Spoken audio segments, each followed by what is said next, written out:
Alors que le coronavirus fait rage et qu'aucune bonne nouvelle n'arrive à nos oreilles, voilà que les fans d'astronomie viennent nous parler de la lune rose, un phénomène rare à observer depuis nos jardins.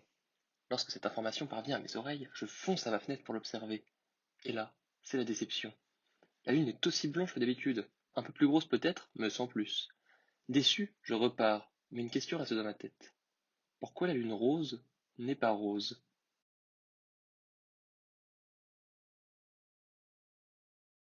Tout d'abord, un peu d'histoire. D'où vient la lune? En effet, le satellite naturel le plus connu du système solaire n'est pas arrivé n'importe comment. Il faut remonter à plus de 4 milliards d'années en arrière, 4 milliards 468 millions exactement.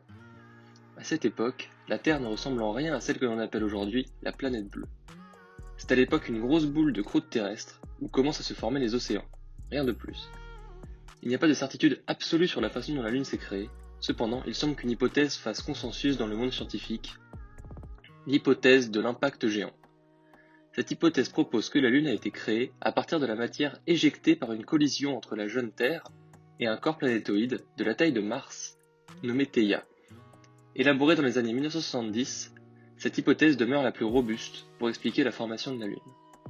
Sans rentrer dans les détails, la communauté scientifique pense que la création de la Lune a eu un impact déterminant dans l'apparition de la vie sur Terre.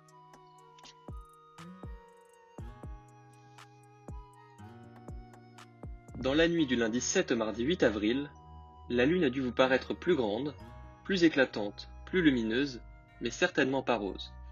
La Lune rose est un phénomène qui n'a en fait rien à voir avec la couleur de cette dernière. C'est la combinaison de plusieurs phénomènes se déroulant à un moment précis de l'année qui ont donné naissance à cette expression.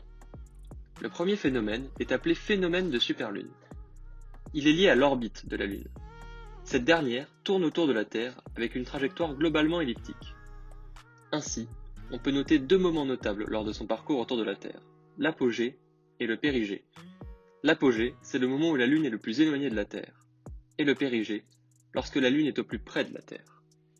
Vous l'aurez compris, lors du phénomène de superlune, la Lune se trouve au périgée.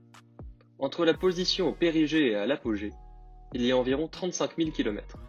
Je dis environ car ce chiffre varie en raison de perturbations dues aux autres corps célestes. Si cette distance nous paraît immense, elle n'influe en réalité que très peu la taille perçue de la Lune. Nous la voyons seulement 10% plus grande. Ce phénomène seul ne permet donc pas d'expliquer que la Lune apparaisse si grande sur les nombreuses photos que vous avez pu voir sur les réseaux sociaux ou dans les articles de presse. La deuxième explication à ce phénomène de grossissement de la Lune, c'est un joli tour que nous joue notre cerveau. En effet, lors de son lever et de son coucher, la Lune est proche de l'horizon, et l'astre n'est donc généralement pas photographié seul, mais souvent accompagné par des bâtiments ou des arbres qui se trouvent au premier plan. La taille de l'astre nous paraît alors disproportionnée en comparaison des objets visibles. Ces deux phénomènes expliquent donc l'apparition d'une Lune plus grande. Et ces deux phénomènes se produisent à la même période que la floraison des cerisiers, qui produisent, dans certaines régions du monde, des fleurs roses. Tout ça combiné fait que la semaine dernière, nous avons pu observer la Lune rose. Pas de lune couleur tutu donc, mais une lune plus éclatante et plus grande, qui, en fonction de la pollution et de la météo, peut virer du blanc éclatant à l'orangé.